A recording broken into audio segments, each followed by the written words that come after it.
वाढदिवस म्हटलं की केक, पार्टी आणि मित्रमैत्रिणींसोबत जल्लोष असा नेहमीचा समज. मात्र लासलगाव परिसरात एक वेगळाच आदर्श समोर आलाय. फौजी ब्रदर्स ग्रुपच्या पुढाकारातून जय जनार्दन अनाथ वृद्धाश्रम येथे अन्नदान कार्यक्रम राबविण्यात आलाय. त्याच ठिकाणी दिलीप गुंजाळ सरांचा वाढदिवस अत्यंत साध्या पण हृदयस्पर्शी पद्धतीने साजरा करण्यात आलाय. या उपक्रमात परिसरातील सैन्यात कार्यरत असलेले जवान सैनिक सहभागी झाले होते. देशसेवेत कार्यरत असलेल्या या फौजी बांधवांनी स्वतःच्या व्यस्त दिनचर्येतून वेळ काढत अनाथ आणि वृद्धांसोबत वेळ घालवलाय. विशेष म्हणजे या सेवाभावी उपक्रमादरम्यानच दिलीप गुंजाळ सरांचा वाढदिवस साजरा करण्यात आलाय. ही बाब अधिक भावनिक ठरली आहे. दिलीप गुंजाळ सर हे समाज कार्यात नेहमी अग्रेसर असून सर्वांच्या सुखदुःखात ते कायम सहभागी होत असतात.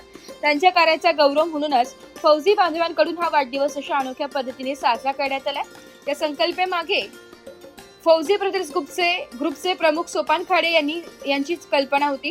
कार्यक्रमाची प्रस्तावना आंतरराष्ट्रीय स्केटिंग खेळाडू दुर्गा दिलीप गुंजाळ यांनी केली आहे, तर आभार प्रदर्शन हरिभक्तपरायण संगीतामाई दिलीप गुंजाळ यांनी मानलाय. त्यानंतर आश्रमातील अनाथ वृद्धांना गोड जेवण देत हा दिवस अधिक अर्थपूर्ण बनवण्यात आलाय.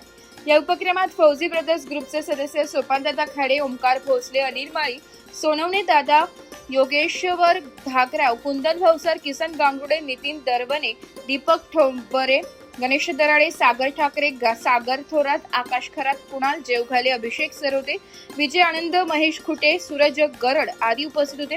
देशाची सेवा करणाऱ्या सैनिकांकडून समाजसेवेचा हा संदेश देणारा उपक्रम सर्वांसाठी प्रेरणादायी ठरला असून वाढदिवस साजरा करण्याची ही अनोखी आणि माणुसकी जपणारी पद्धत म्हणून या कार्यक्रमाचे सर्वत्र कौतुक होत आहे. मी इंटरनॅशनल स्केटिंग खेळाडू. मी लहानपणापासून स्केटिंग खेळते. यामागं माझ्या आईवडिलांचा पूर्ण सपोर्ट आहे आणि मी आतापर्यंत थायलंडला गेले, ऑल महाराष्ट्र केले.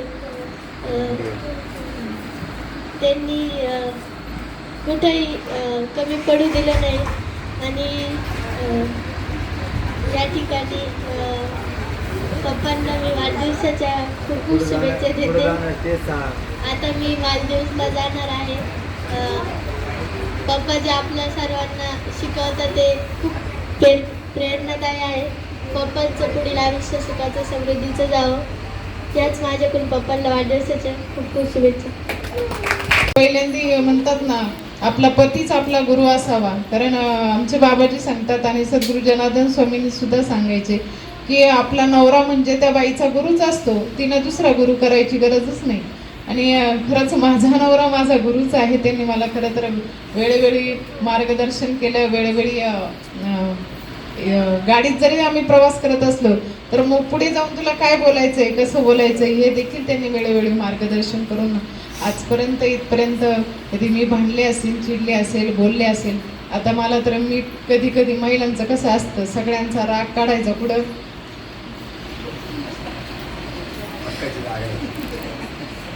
आणि मग आता एवढे पोरं सांभाळायचं म्हणलं सोपं काम आहे का?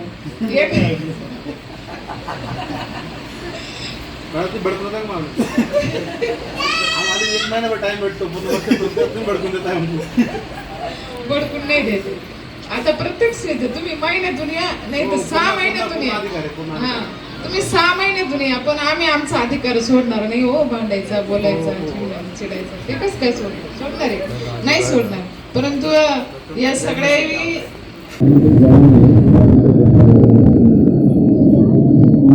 सर्वांच्या वतीने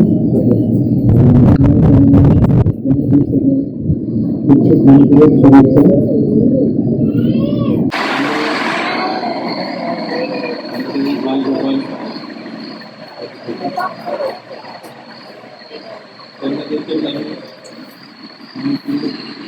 शुभेच्छा व्यक्त करतो की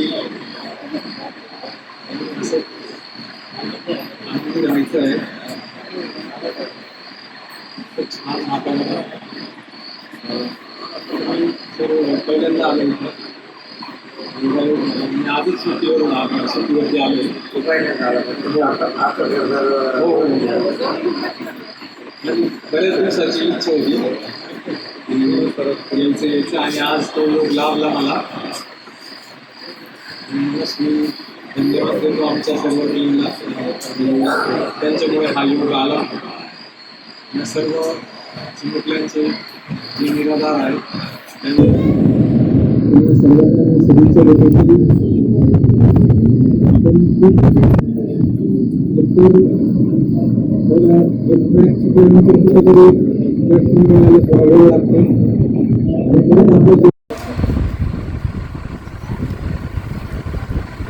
गुरु ब्रह्मा गुरु विष्णू गुरुदेव ईश्वरा गुरु साक्षात परब्रह्म तस्मै श्री गुरुवे नमः.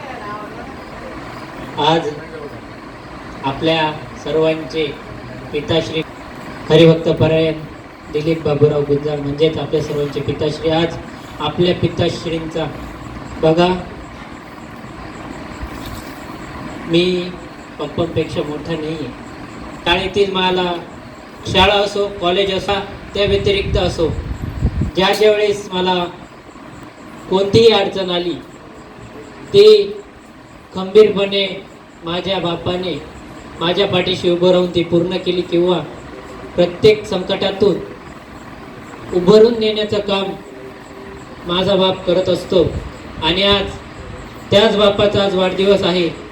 आज रात्री आम्ही 12 वाजता केक आणला होता पण पप्पा झोपेत होते त्याच्यामुळे आम्ही पप्पांना काही उठवलं नाही. मग आज सकाळी ज्यावेळेस पप्पा उठले त्यावेळेस उठल्यानंतर पप्पांचा केक कापला आणि सगळ्यात पहिले पप्पांचा आम्ही सकाळी वाढदिवस साजरा केला. आणि त्यानंतर आता तुम्ही सगळे आलात आणि तुमच्यासोबत देखील आज पप्पांचा वाढदिवस साजरा करतोय. बघा प्रभू श्री रामचंद्रांचरणी आई तुळजाभवानी चरणी छत्रपती शिवाजी महाराजांचरणी अशी प्रार्थना करेल की पप्पांचं आयुष्य अजून वाढो, त्यांच्या हातून जे कार्य घडतंय ते अजून घडत राहो.